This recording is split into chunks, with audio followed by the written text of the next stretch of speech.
আমার মতো মানুষ রাজনীতিতে বড়ই অচল।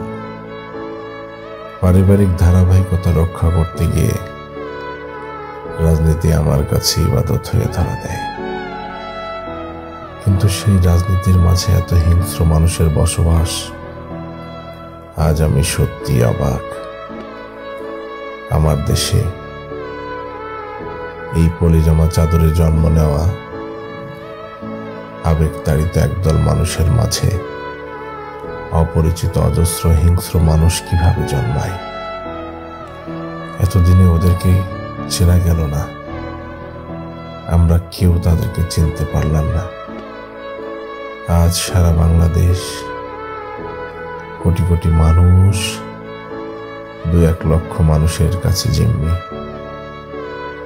প্রতিশোধের আগুন জ্বালিয়েছে, ধোঁয়া উঠছে আকাশে। সেই আগুনে নিজের শরীরটাও পুড়ে ছারকার হবার জোগাড়। সে কথা তার খেয়াল নেই। মনে রেখো, তুমি বাংলাদেশের রাজনীতিবিদ।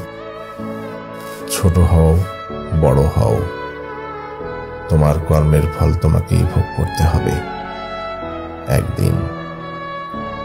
শুধুমাত্র এটা সময়ের অপেক্ষা।